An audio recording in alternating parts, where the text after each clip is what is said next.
Good afternoon, everyone, and welcome to today's webinar. I'm Camille Moore with Connect, and I'd like to thank you for tuning into Inclusion Beyond the Law with Jessica Pettit. Before we get started, we have just a few housekeeping notes on the platform. You can type in your questions for Jessica in the chat box on the right-hand side of your screen or via the Q&A box at the bottom of your screen. We'd like for this to be an interactive session, so please send in questions throughout the webinar. A recorded version of this session will be available on demand on our website, where you can find additional on-demand webinars for any of you needing last-minute credit hours before CMP testing. Yes, you are able to watch our sessions on demand and still receive credits. For everyone joining us live today, the credit was approved for 1 credit hour towards CMP IS Domain C Risk Management. We will email your certificate tomorrow evening.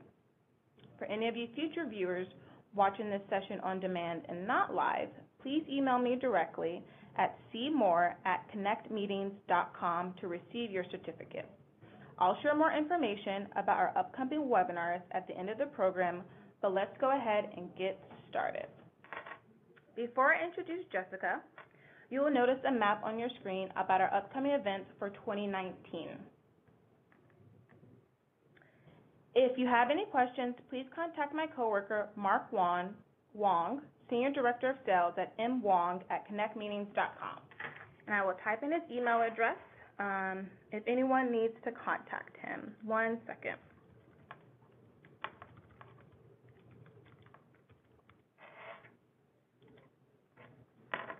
Now, without further ado, it's my pleasure to introduce today's speaker, Jessica Pettit.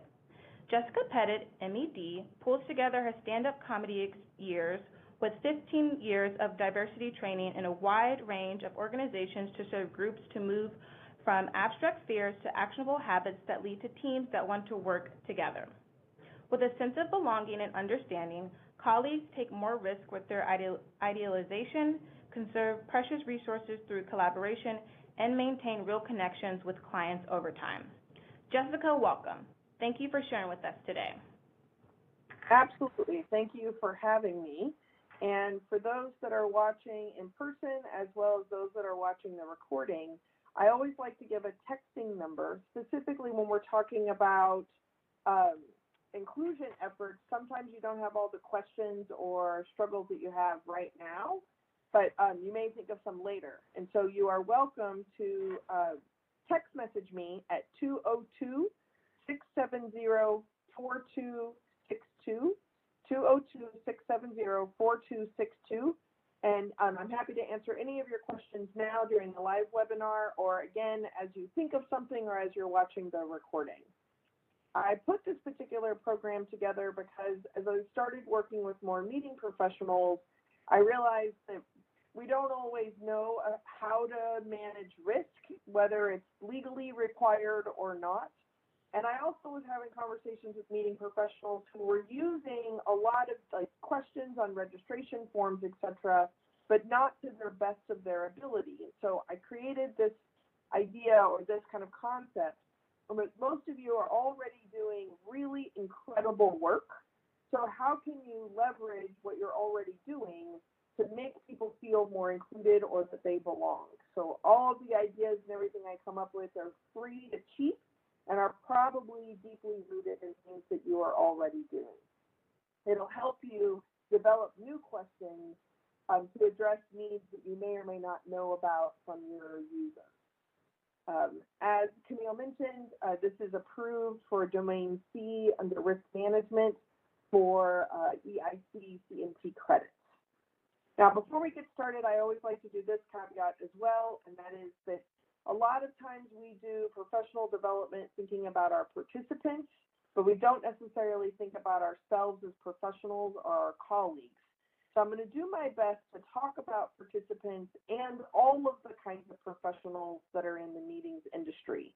So whether those are suppliers or vendors or planners or professional speakers or consultants or vendors or other pieces, everybody has a role in helping people feel like they belong and that they're included. And you also need to make those people feel included and that they belong at the event. So If we had more time, or if I was doing this workshop in person at a chapter meeting or something, I usually start off with this kind of repetitive question. And that is, what can meeting and convention industry professionals do to be even more inclusive in ways that are often inexpensive? So I can come up with hundreds of ways, and some of you may also come up with some ideas, but I want you to keep this in mind, because it takes, one, the assumption that you're already doing a good job, and two, names and kind of celebrates what it is that you are doing, and then gets you in the space if you could be even more inclusive, even if it's not legally required. So when I went recently to MPI's Thought Leader Summit on Diversity and Inclusion, and a big report, which was just released a couple of weeks ago, you may have seen that. Basically, there is a gap between our intentions and our application.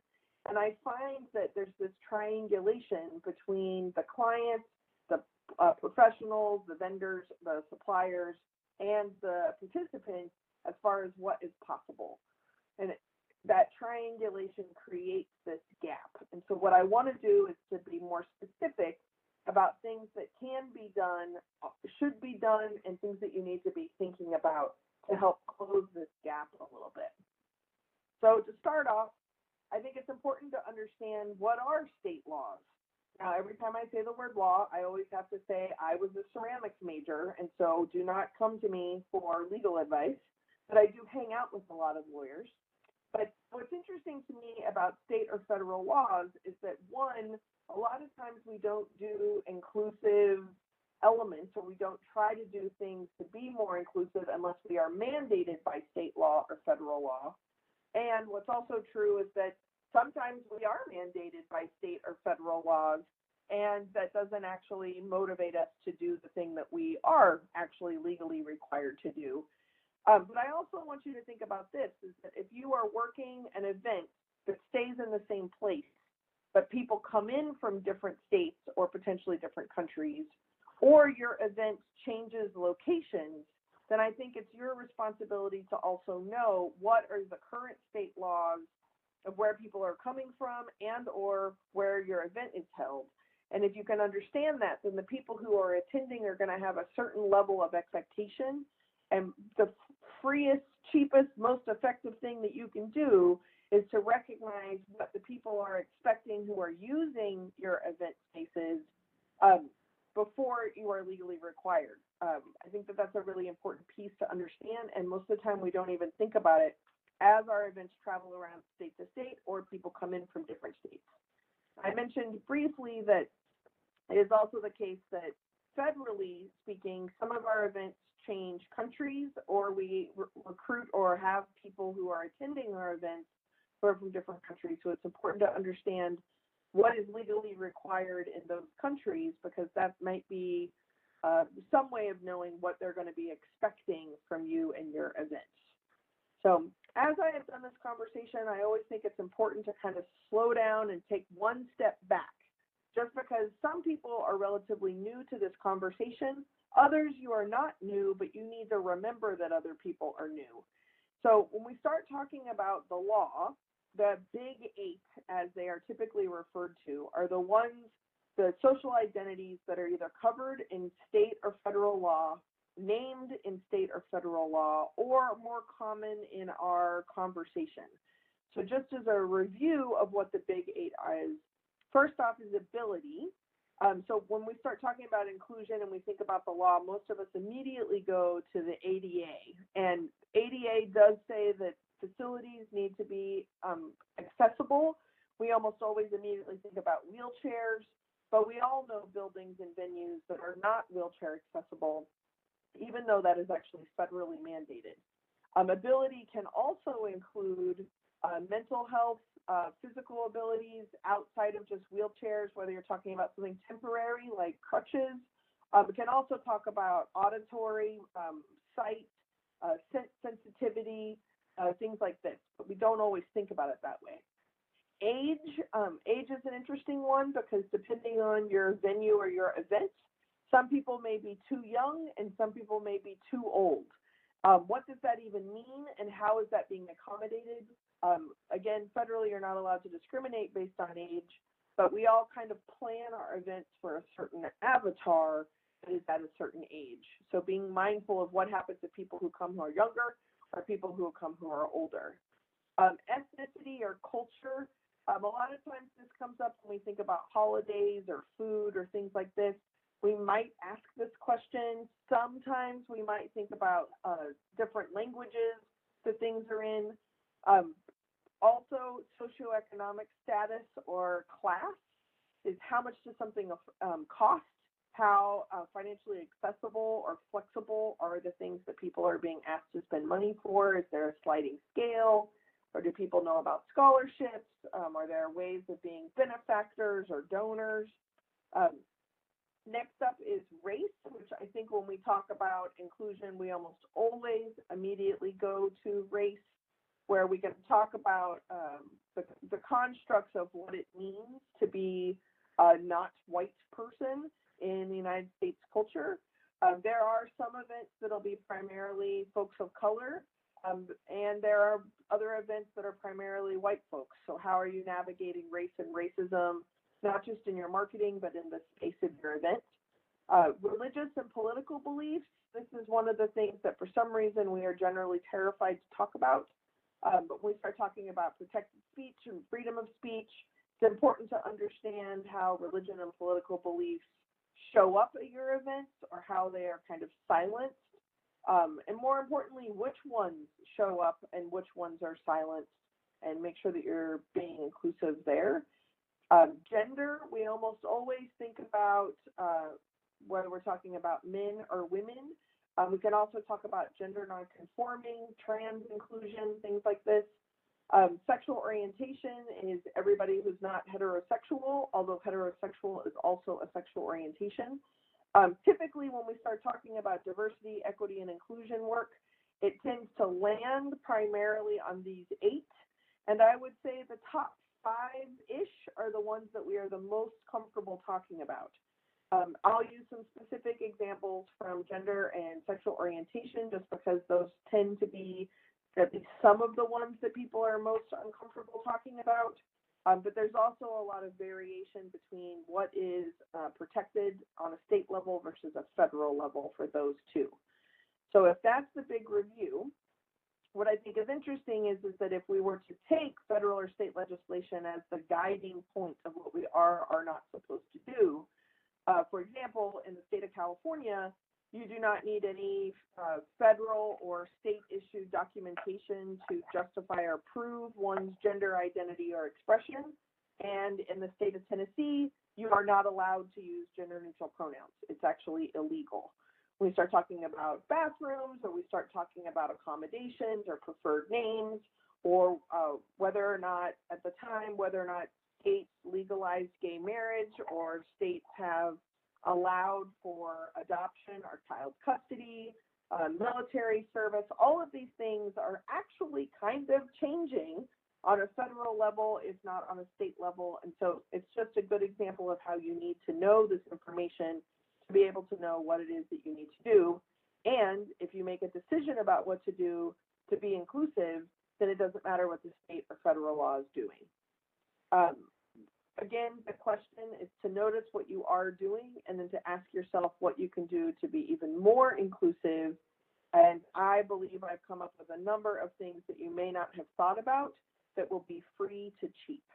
So to proceed as we were doing, we're talking about LGBT stuff. Oftentimes, the first question that usually comes up is about bathrooms or language. And what I think is an additional question is, why not just serve your participants even better? Maybe you're doing a super amazing job and you haven't gotten any complaints or anything, but couldn't you do something even better? That would be even more amazing, right?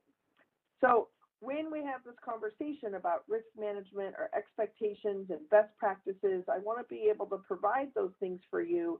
And again, in a very generalized kind of manner, because I don't know who all is watching the recording or is on the live webinar. So as I go through some of these things, I just want you to notice the thinking that you do, whether or not the topic has come up for you, how that fits into risk management, managing the expectations of your participants because of the variations of what they are used to from where they live to when they arrive at the event, and then I'll share some best practices as well. Again, you are welcome to text message me at 202-670-4262. I'll put that in the chat room as well, 4262, or text if you have any thoughts or comments, and we'll get started. So when we start talking about inclusion, we almost always use this word accommodation. And some of that comes from the ADA Act, but it also comes from kind of a mindset that if we know how people are different, then we can figure out how to accommodate them. Sometimes people ask these questions on registration forms or on membership forms or things like this, but it's a really important thing to understand that some people don't ask at all because they haven't thought about asking, or if they do ask, they don't actually do anything with the answers. So one of the key pieces about accommodations before we get really specific is ask questions, and then when your participants or users or members, when they actually answer, do something with the answers. That's the best thing I could think of. So let's say, for example, you ask about dietary restrictions. So what's fascinating to me is a number of meeting planners spend a lot of time and energy way in advance guessing on menu options to accommodate people's dietary needs. Well, if you actually ask what people's dietary needs are, now you know who needs the dietary accommodation. So why don't you have them help plan their own menus? I was talking to a planner a couple of months ago, and they were complaining about one of their attendees was kosher. And the cook or the chef at the venue had to learn how to make kosher foods, and it was really expensive, and it ended up being $37 a plate. And the meeting professional was talking to me because the $37 breakfast for a 4-day event, they were on day 2, and the kosher participant had never shown up for breakfast, so it was just wasted food. So I asked the meeting professional, do you know if this person eats breakfast? And she's like, no, I have no idea, but I have to provide her food in case she does. And I said, well, why don't you ask her if she's going to be at breakfast? Well, it turns out the woman is a night owl, doesn't eat breakfast. So the next 2 days of the conference, the meeting professional sent her a $10 snack at midnight. So she saved $17 each breakfast for the next 2 days and accommodated this woman's needs as she needs them. So the woman felt incredibly touched by the flip. It saves money for the professional, and it's about asking the questions and doing something with the answers. So that's really kind of the theme or the thesis of this particular webinar. So if we break down what do we mean by accommodations, I think that it's important to understand that if we talk about housing, roommate matching programs, bathroom use, bathroom facilities, language that we use, ride shares, mentor programs, those tend to be kind of the basics. Then we're going to go to what's really upcoming issues or upcoming legislation that are things I think you need to be thoughtful of so that you're being inclusive, but you're also kind of ahead of the curve. When we start talking about housing or bathrooms or things like this, I think it's also really important to know that, one, it's your responsibility to know the laws of the location of your event, but I think it's also important to understand where people who are coming to your event are coming from.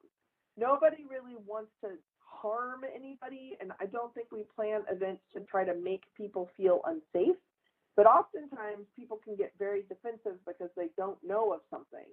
So like if we were to take something that's commonplace in Minneapolis, it might not be commonplace in Tulsa, or vice versa. So can you plan an event accordingly so that people have the information they need in advance to feel safe and welcome? I believe the answer is yes. When I originally started these conversations at venues with suppliers, it was primarily around relabeling bathrooms to be available for trans or gender nonconforming participants or vendors or speakers. And inevitably what would happen is people would get very nervous and very fearful and very worried about what would happen. So then I would encourage leaving some educational materials near the bathrooms, but also assigning a point person. So the point person, if somebody has a question about what's going on in this bathroom, they can call. And if somebody needs a gender neutral bathroom, they can also call in the moment so that they are actually being accommodated in real time and not after an event. Often it is a 10-minute conversation with staff to be able to have a conversation about what it is needs to happen. As a diversity expert, when I come into an event, I usually encourage or I make myself available. It's all included in the same fee. But I talk with the cleaning staff, I talk with wait staff, I talk with registration tables, and do a professional development for them so that they're more familiar with some kind of accommodation that's going to be taking place at the event that they may not already know about. Then everybody's fears have subsided. There's a little bit more education. We feel a little bit better about ourselves, and then we can go from there. If we're reducing the impact of feeling excluded, then what we're instantly doing is accommodating, including, and making people feel welcome, even if you're not legally required to do it. That alone could be educational for your participants or vendors or suppliers who were unfamiliar. So then you, as the event, actually become the educator of how to be inclusive and welcoming, even if you're inside of a hotel that hosts events all the time. I believe that that's why I like working with meeting professionals so much, is that we have such an amazing scope of the people that we can impact to be able to do better and help people feel like they belong. Now, when I went to that Thought Leader Summit I was telling you about, the MPI report did, these are two slides that came out of the study of MPI members, and that is that they felt that their event best served males, extroverts, females, younger professionals, and those with more work experience. But what was interesting is the least served by, according to this study, were introverted, non-dominant religious identified folks, people who aren't very techy, and people with different learning abilities. But after this presentation at that particular event, we ended up having a very robust conversation about how most of the people who completed the survey were white, because most meeting professionals are white. And so the idea of professionals of color, vendors, suppliers of color, they didn't show up in the surveys, which is even more less served than the people who did show up in the surveys as least served. So it's a really important thing to understand that sometimes we're more interested in talking about a gender neutral bathroom than we are talking about race and racism in our membership or at our events. So moving on to housing options, sometimes I think it's important to understand that just because ADA accommodations is legal, that doesn't necessarily mean that that's already happening. You may also have ability to ask a question about the level of privacy that an attendee might need. Maybe they want a roommate. Maybe they need to pump breast milk. Maybe they've been on the road for a really long time and just want some privacy in their own room. Maybe their organization pays for the room, and so they don't mind a double, and then someone who can't afford the hotel room could stay there. There's a lot of conversations that could happen around housing that usually don't, because we don't even ask the questions in the first place. Best practice suggestion is people who are interested in roommates or something like this. I'm probably getting ahead of myself. I am getting ahead of myself. People who are interested in roommates, you can always put them in their own Facebook group. That way, it kind of erases some of the liability of the organization or the meeting professional in case something goes wrong with the roommate matching. Hashtag, I was a ceramics major. Don't get your legal advice from me. But they can kind of fend for themselves. Next week, I'm actually going to be a participant at a retreat, and the hosts of the retreat set up a Google Doc, and anybody who wanted to carpool, that's coming up as well, or wanted to roommate together can go into the Google Doc, type in their information, and we've figured out how to do it so that we all have a ride. The people hosting the retreat have nothing to do whatsoever with our transportation from the airport there. We had to figure it all out, which is really kind of amazing because we all just did. I'm renting an iLand First, so I'm renting a 12-passenger van, and we're all going to carpool up to the place. So that sounds great. Okay. when I talked a lot about bathrooms, but I thought I would just show you some signs of how gender neutral bathrooms may be listed. I have found these in, real time. This is from when I went skydiving. I think it's particularly funny. The other thing, though, that I think is funny is that I was speaking at a nursing conference recently, and the vast majority of the attendees are women. And the executive director was talking about how important it was for more men to join the field of nursing.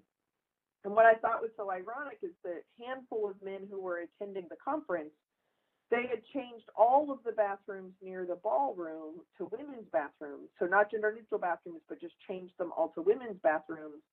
So then the few men who did come had to walk to the other side of the whole convention center to find a men's bathroom because there were so many more women who were attending. They changed them all to women's, but then actually made it even harder for the few men, and then on stage that they wish that more men would come. So you need to make sure that what you are doing makes sense for your attendees and be conscious of how that might impact some of your attendees.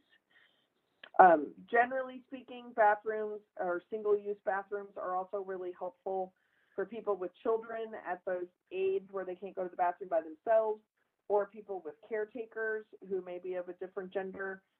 They're also a good place potentially for pumping of breast milk if you don't have a pumping station. Just another idea as to why you might possibly want to have a gender-neutral bathroom. And make sure that you have a phone number there if people have questions or something specifically about the use of a gender-neutral bathroom or what happens in that bathroom space. Sometimes professionals for like the fancy dinner or something, they'll say like, oh, well, that people can just go upstairs to their room. But not everybody stays in the host hotel, so that's usually not a good answer either. Okay, language. So with language, I basically just suggest you ask questions and take note of the language they use.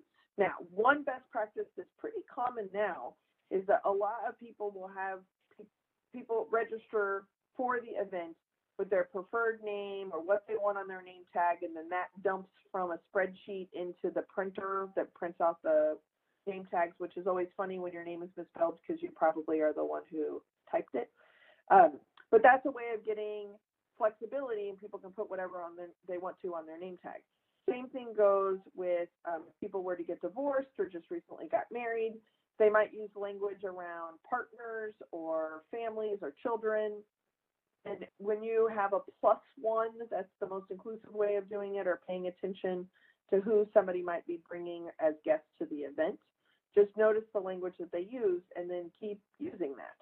I also recommend when I'm working with other speakers is to be really cautious about dividing things into masculine or feminine communication styles, or, all the guys go over here and all the gals go over here kind of wording. There's really not a need to do that, and it's generally annoying to most people. Watching your own language and following their language is important. Also, I guess one more piece is that if you do have the ability to type in your own name tag information, that doesn't mean you did it. Sometimes your administrative assistant did it, or parents do it, or a coworker does it. Something changes, so having the ability to get a new name tag at the moment when you're registering for the conference is really important. Gender-neutral pronouns can also be added to a name tag. Those of us that do not identify as trans or gender nonconforming, sometimes when we start talking about gender-neutral pronouns, it feels like a grammar test because we're not exactly sure what to say or what's a pronoun because we don't have to think about it as much. So if everyone is able to role model what she, her, hers pronouns as feminine pronouns, he, his, him, masculine pronouns, they, them, as gender-neutral pronouns, they could tap a box or something, and then that can show up on everyone's name tags. But it normalizes what pronouns people may or may not want, and people know how to address each other. It is also important, I think, when you are, especially with an association, about what is appropriate and not appropriate around different language, what is acceptable, what isn't acceptable, whether we're talking about sexual harassment or we're talking about targeted hate language, or what kind of bias response is appropriate in a particular space. Usually an association will have a statement or something, or it should, in its program to explain that these kind of behaviors are not tolerated in this space. So that's another kind of language nudge that is a best practice that you are not legally required to do, but it's certainly helpful for making people feel like they're included and belong at that particular event. I talked briefly just a second ago about ride shares, but the same thing is that if you have one where people, if you have an event where people commute in and out, is there a way to carpool or share a ride? It's also better for the environment. So as different organizations are trying to show their sustainability, reducing the miles of vehicles being driven to the meeting is another way of kind of noticing your sustainability. It also really helps when you have the ability to communicate with other folks. You can't ride, or maybe the public transportation doesn't go to the area where the meeting is. It's also a really great opportunity for networking because people get to meet other people. That's always an important thing you can make available. And again, if you need a ride, click here, and then they become part of a Facebook group and they work it out themselves. That's what I'd recommend. Mentor programs. I've done a lot of work with mentor programs inside associations, and first is I don't recommend a 2-person mentor group. I usually recommend about a group of 5 because it gives people a better chance to connect or click with someone. It is also the case that having a seasoned person and a new person all at once puts a lot of pressure on those 2 people to get along. And if it's a group, then it's not always just a professional experience that people can learn from. They can share more about their own identities or their own lived experience and how they balance that with work or personal life. I recommend mentor groups. Also, we sometimes think about networking and how that works with mentor groups. But I think that we focus a lot on first-year attendees, or we focus on kind of leadership, the fancy people of the association. But there are a lot of people that have come and then been gone for a couple of years and are now back. So being able to kind of, in an academic world, we call this the sophomore slump or the transfer that comes back. Being able to pay attention to folks in the middle as well. Being in a mentor group is a really great way for them to reconnect and use the experience they had from their first time or so at the conference, but also kind of the newness of being back after a couple of years. So in a mentor program has kind of a different feeling to it than a networking event where it's usually just a cash bar and go talk to your friends. Okay. So then what I thought I would do is kind of do a little dip in before we get to upcoming legislation, where we're going to talk about all different kinds of things people haven't typically thought about. I just want to do one reminder of the texting number. So it's 202-670-4262, 202-670-4262. You're welcome to text message anything at any time, even if you're listening to the recording or you think of something much later on. I'm happy to help and address and see if there's something I can do to help with a particular predicament. But I thought I would just check in and look at the chat. I've been noticing it. And Camille, I don't know if you've seen any other questions come in, but I thought I would kind of pause. Yes, we do have a question. When you were talking about like food and dietary restrictions, someone wanted to know, how far do you go when it comes to dietary? Do you accommodate all or the majority? Excellent, and I promise that's coming up. So can I put a pin in that and get back to that one? Yes, I will remember that one.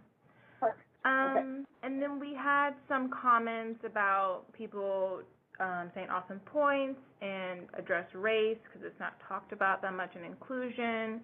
Also, someone wanted to mention about religious holidays too, that there's more than just on the calendar.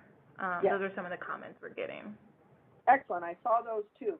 What's interesting, and I'll just speak briefly to them and then I'll go to the upcoming legislation in case more questions come in. But specifically what's interesting about race is that oftentimes we think about race conversations in a diversity way, which I kind of think of the Ghostbusters scene where Annie Potts like slams down on a button and says, "We got one." And then once you've got one, you're done with the conversation. But bringing people who have diverse lived experience, whether we're talking about race or class or ability or sexual orientation, bringing them into the table does not count, in my opinion, unless they are actually welcomed at the table, seen as equals, seen as somebody that the association is completely dependent on because of their amazing experience. That gets to equity and the idea of then incorporating those unique experiences and perspectives, that gets to inclusion work. So what I find specifically within the meeting profession is if it is discussed at all, it's discussed in this kind of quantitative, numeric way or tokenized in our marketing materials, but we aren't having a real conversation about how racism shows up and how if folks of color are recruited to the organization and attend the event, how are we retaining people who are different than the majority avatar of the participants? How are we retaining them? How are we actually training and leading and inspiring folks from different lived experiences to continue to climb up the leadership ladder?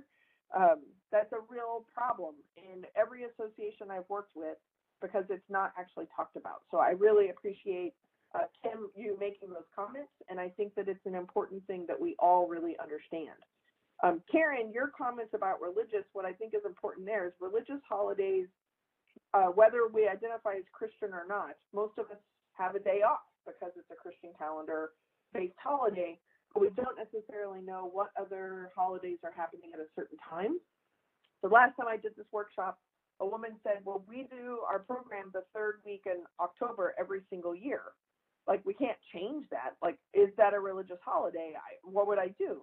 So I said, well, number one, I don't know off the top of my head if it is or is not a religious holiday, but you should look that up every year and find out if you have to have it the third week of October, is it on top of some other religious holiday? And then you can make the statement of, historically, we've always had this on the third week of October, and this year it appears to be on top of this particular religious holiday.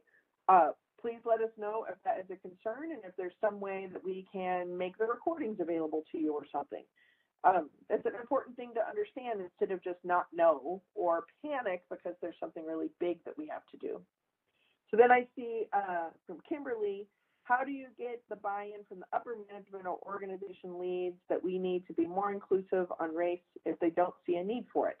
Well, if I knew an easy answer to that, I wouldn't have job security, which is an unfortunate truth. I think the buy-in, and I'm using air quotes, is almost always about like dollar amounts. And you can't make anybody do anything, even if it's the morally right thing to do. I also believe as a meeting professional, you can do what you can do to make your space inclusive, whether your clients or the upper management or the organizational leads find it important or not. It's the kind of work that you are putting out, and you can have the conversations, you can start them, even though you don't know how they're going to end or you don't know if people are going to be like, oh yeah, great point. You can say that these are industry best practices, this is an important thing to do to help attendees, participants, members feel welcome and recruit more people so that the association or the business stays in business. We're going to have to serve everybody who's applicable. One of the last associations I worked with last month, they're a professional association and they also have a state licensing board. And so the association, there's a gap between who is licensed with the state and who actually belongs to the association.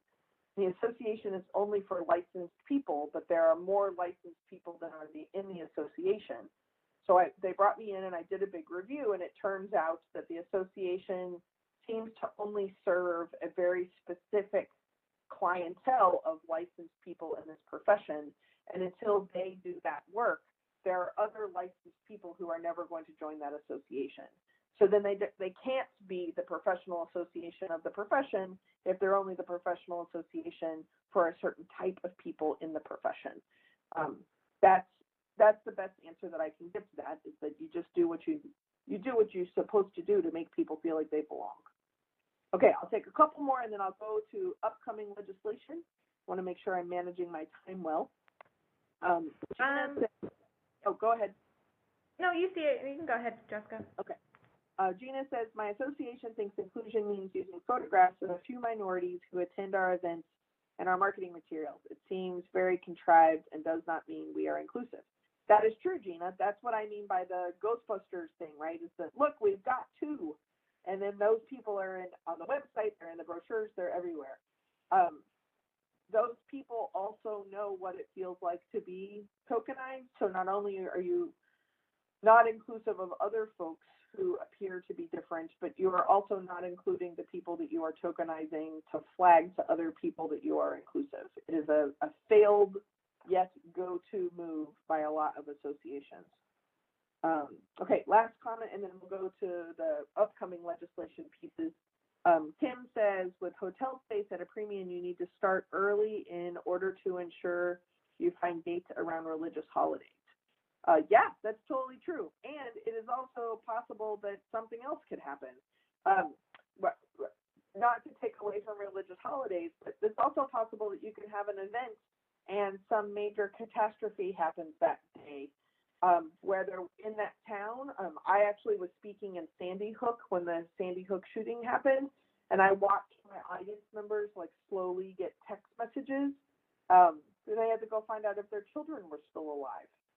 There's really horrible, horrible things that happen, and if you take it into consideration what you don't know could happen, it's a lot easier to plan around different religious holidays.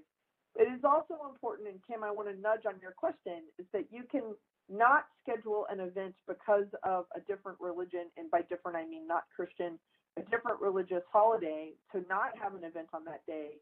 Or you can have an event that actually accompanies or coordinates with that religious holiday, especially if you have attendees or participants who practice that religious holiday. It doesn't necessarily have to be a nothing.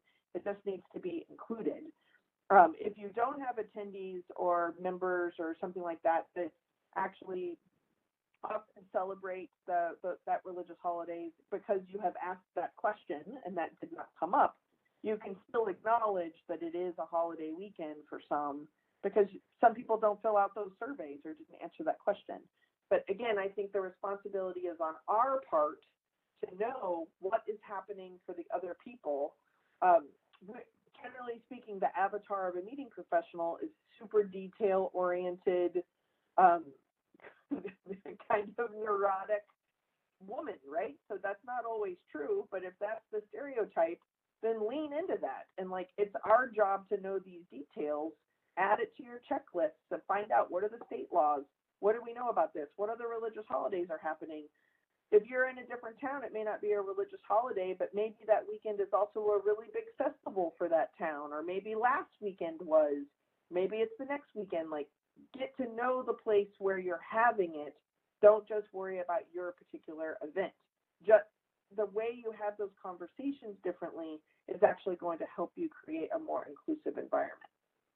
Okay, 43 minutes, very fast. Here we go. So what I mean by upcoming legislation, some upcoming legislation has been on the congressional floor since before I was born, and I was born in 1974.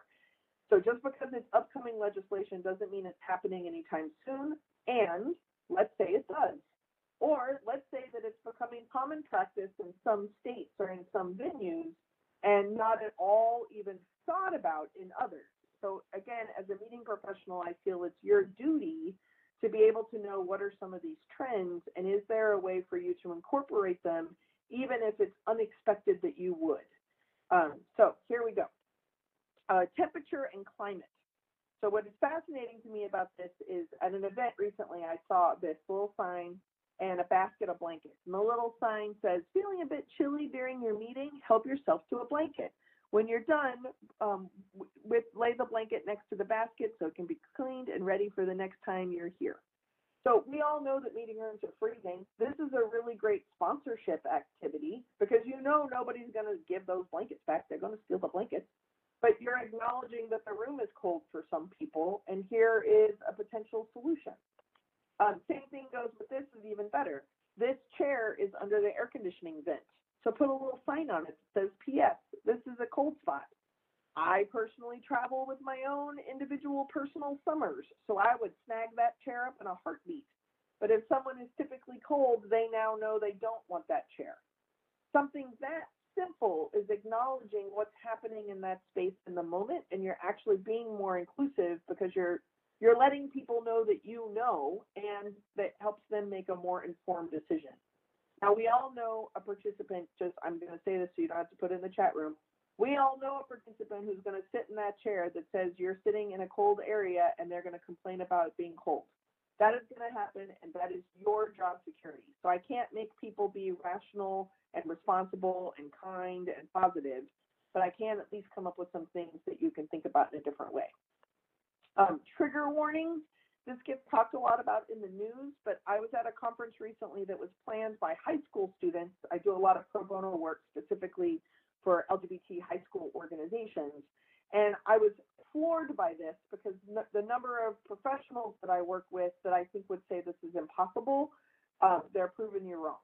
And these high schoolers will eventually be your members, your attendees, your staff, your boss. So what they did at an LGBT conference, they created a workshop trigger warning guide. So this was in their program booklet. Then each of the different kinds of triggers came with a code. So then those codes were then added together to whenever there was a program description in the book, it had what track that program was and what were the possible triggers that were going to be in those programs. Now, just so people don't start going off about snowflakes, this conference was talking about incredibly upsetting, very difficult topics. That was like the nature of the conference. So by virtue of knowing that it was going to be a very controversial topic, here's a way that they mitigated the level of controversy that a workshop participant was going to have to experience. It allowed the participants to make those choices for themselves. And if they can do that, as volunteer high school students, I think meeting professionals can step up and do something similar, even if it's in an app and not on a paper program. Food allergies, so this was one of the questions that Camille talked about. So the question was, is how far do you go? And the blunt answer is far enough so that you don't knowingly kill people, which seems a little extreme, but I think it's important to pay attention, right? So if you ask people their food allergies, is there a way that you as a meeting professional can ensure that people get the same level of nourishment, the same expense, and aren't endangered by like death or allergic breakout? So I'm married a vegetarian, for example. So even if we start there at prom or the fancy thing that's usually at the end, what ends up happening is I get like steak and shrimp and all kinds of stuff. And then my partner ends up getting like asparagus and carrots. So my dinner might cost $20 a head, and the vegetarian is like under 10. So that's not equitable. That doesn't feel included. Vegetarians eat something other than mushrooms. Sometimes they even hate mushrooms. But again, if you're going to ask these questions, you can put them all in a group together and they can have a conversation with themselves about what kind of menu they want and help you plan the menus accordingly. Another thing when we're talking about gluten-free, it is important to understand that sometimes people get really excited and they put all 4 things that they make that are gluten-free or lactose-free, and it ends up being all side dishes, so there isn't a main entree. Or there's hummus, but there's nothing to dip into the hummus that also meets their food requirements. So thinking through meals is important, and why not include the people who do this in order to live instead of it becoming your expertise. I was at another conference where someone was deathly allergic to apples. And because the information was known in advance, the association was able to put an email out to all of the attendees that said, we have a participant who is deathly allergic to apples. Please do not bring any apples of any kind to the event. And all of the members were able to comply, and it seemed to be good. There were no apples served, and evidently there was a bowl that had not been washed from the preceding event holding just fruit as snacks. And even though she ate a banana, which she peeled the skin off of, because the banana had been in a bowl that had apples in it, she ended up going to the hospital. She did not die, but I just think it's important to understand, as a meeting professional, all of this stuff was done because this woman's apple allergy, and it didn't work, right? So your job is not to make their life completely comfortable in every single element. Your job is to try. And what was so amazing about that particular woman was that she was so excited that that organization and those meeting professionals tried so hard, and still something happened. But it wasn't the organization or the meeting professionals' fault. It really just became like one of those things that happened. I think it's an important thing to understand that intention really matters and really goes a long way. Here's a restaurant that I ate at recently that you got these little stickers, and I was the only person at the table who did not have a food restriction. So these are all stickers from my friends at the table, and everything that they ordered got checked off, and the sticker was put on the plate. And then that plate was that person's food, so they made sure that at Expo or as it's being passed around the kitchen, etc., that it never came in contact with what that person couldn't eat. That's a good way to kind of hold that in. So to go back to the question, how far do you go? I would still say far enough to try not to kill people. But I would also say if you're going to ask, and then allow those folks to see the menus in advance. Find out what meals they really do need or don't need, what snacks they could bring with them, what snacks they don't need to bring with them. And then again, give them a phone number of someone that they can call in the middle of the event instead of the exit survey of how did we do. Give them a phone number so that they can say how things are going. So then you actually have the ability to make an adjustment in the middle of the event instead of for next year, because they may not come back next year.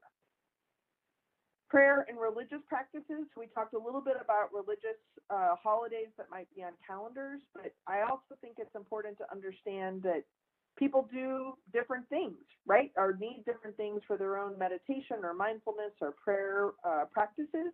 I'm finding more and more prayer rugs in hotel closets, which are good for stretching and yoga as well as prayer. If you have a number of people who are attending who may pray 4 or 5 times a day, being mindful of the times that you are scheduling breaks or programs can also be really helpful with that. Some hotels are also starting to do this. If you are a vendor or supplier, I highly recommend it. So it is an arrow sticker on the ceiling, and it points towards Mecca. As more and more hotels are designed for us to never leave, because they're all turning into kind of casinos in some way, help a friend. Let them know where Mecca is. Stick an arrow on it. If those of us that don't need to know regularly where Mecca is, it's just a sticker. It's not going to hurt us. But these are things to be thinking about of ways that you can be helpful. That's very hard for me to say. Scent sensitivities. In some states, scent sensitivities is actually getting under the ADA umbrella. So if you ask about this, you need to know that well in advance. You need to talk to the venue about their cleaning supplies. You may need to put an email out to attendees about shampoos or perfumes or detergents that they're using. I know a number of people who have very severe scent sensitivities, and they take vacation time, fly all the way across the country to go to a conference, and then find out they can't attend the conference. They can't even be inside the hotel because it's so completely unbearable for them. But I've also been to events where, to go with the theme, they used pineapple air freshener in the room to make everyone feel like they were on some exotic island. There is a way of doing something that does not also kill your attendees. Just a fun little nudge. Think about it. Kind of a joke, but kind of not a joke. Again, you can ask them and then have them be in a group where they can talk about what is needed and what isn't needed. That doesn't mean that you have to do everything that they say, but you've asked, and then you're going to be able to say, like, okay, we checked and we can't do this, but we can do this. And then they have been navigating their allergies or sensitivities since they've known about them. They're used to it. So then you trying and then coming back with what you can and cannot do is actually very helpful. Neurotypical or atypical, this is becoming more common when we start talking about Asperger's or autism.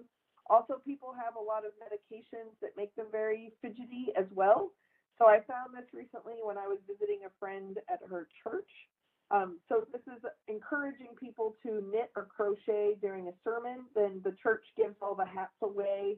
But for people who can't just sit there quietly or still and need some kind of stimulation, this is a really great thing to do in conjunction with an event. And then you can give them to a shelter or something that of all the hats that were made during the event. How fun. Before I move on, Gina put in, we had an HR session with labor law attorneys discussing this issue. One attorney mentioned that if you accommodate anyone who is sensitive to smells, you must be prepared to accommodate someone who says they need to smell, etc. Sweet pea lotion. Yeah, I'm not a lawyer. I was a ceramics major. I would say, wow, and wow, that's what I would say. That's my legal advice. I think that needing to have something for your comfort versus needing something to prevent your death maybe is some kind of conversation you need to have. Functionally, I would say that if these two people, the person who can't have the pineapple smell and the person who must smell pineapple, I would maybe have a conversation with both of them and let them know, like, here's the situation. I'm going to talk about service animals soon. And the same thing goes, is that some people have support animals, some people have service animals, some people are terrified of animals. So in either of those cases, if you let somebody know in advance that a dog is coming, then you can introduce everyone to the dog and let people know that this very large dog is going to be here and that they have a job and that they're okay. That may lead to someone not attending the event, but at least they got to make a choice instead of being surprised in the moment. That'd be my suggestion. So I'm reading the comments. Apparently they had a case with someone complaining the opposite of the smell sensitivity. Well, that's why they're lawyers, right? Always hard to determine what will kill and what is something they don't like. It is hard to determine that, and that's why you have to ask questions. And Kim, I don't think it's our job to know 100% of everything of every single attendee. But I think if we ask questions, we can then answer what we can and cannot realistically accommodate, and then that attendee can make a choice. I think that's actually more of a belonging and inclusive move, even if that means they can't attend the event. You at least included them in the conversation so they could make an educated choice on their own. Sometimes I think we're a little too extreme when it comes to the words of what belonging and inclusion means. And I'm not saying you have to throw open your doors to every single person, but the clearer we are on what people need and the clearer we are on what we are capable of doing, and then actually having that conversation allows people to make an informed choice. That is where a sense of belonging comes, even if it means they can't go to something. Okay, so low light, quiet spaces and textures. This also gets to Asperger's, autism, and or people with different medications or medical needs. I'm finding more of these spaces in airports where they're like sandboxes or low stimulation rooms. This is not becoming uncommon. And when I have done this in person, sometimes people kind of roll their eyes and they're like, oh, what else do we have to do? But I also think it's important that, 5 years ago, nobody would have ever thought about having a couch in a breakout room, let alone couches and then teacher-style tables and then high tops. But we're diversifying furniture so that people can pick and choose and customize what kind of experience they want in a breakout. So you have the skills, it's just whether or not you can use them in an area that you maybe haven't thought about them before. Okay, I already talked briefly about this, service and support animals. Here's just some general signs that I've seen. What happens between a service and a support animal, I think, is going to actually be a very big conversation in the industry. And again, I am not an expert, but these are signs that I've seen recently, just in public spaces, clarifying what is or isn't available. This is another sign that I saw just by Googling images of charts that specify what is a service animal, what is a support animal. And again, I think that you also just can use it as a marketing opportunity and let people know that Wella is going to be attending the event, and Wella is a service dog for Donna, and she's really wonderful. And when they're out together, when Wella is at work, she'll have her harness on, and when she is on break, she will probably be flipped over on her back because she likes a good belly rub. I think there's a marketing opportunity for attendees that is also about, hey, attendees, this is what is going to be present in the room, that I think is possible. It's just whether or not we're thinking about it or not. Okay, a couple more. For local customization, I think this is important based on where you're at. So Chick-fil-A is a great example of a company that a lot of times is close to convention centers and hotels because they ain't stupid, right? So then people think, well, if people need inexpensive food, they can always go to Chick-fil-A. But Chick-fil-A is closed on Sundays. And so if that's your kind of go-to thought about food service, number one, there's politics of Chick-fil-A. Two, they don't have vegetarian options, so they do have very good waffle fries. And they're closed on Sunday. So being mindful about what's local and what are the politics about what is local. This is a BART, which is the public transportation in San Francisco sign. So it says, attention BART riders, racism, sexism, Islamophobia, homophobia, transphobia, and xenophobia are prohibited in the BART system at all times. Get your shit together. Now, the reality is first off, that could be a cuss word for some people. That would be a total turnoff. This is a public sign. Number two, there's a lot of vocabulary words in this that some people won't understand. So this is what I mean by context of where you're at.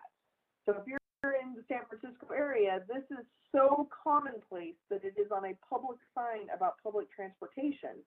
But if you are not used to that, then perhaps you could put something in the program that explains what this means and what is this, why is this here, what do these words mean?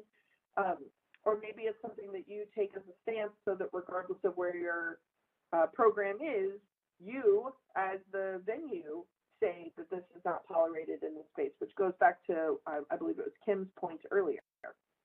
Some more local customization. This was in Kentucky when I was leaving.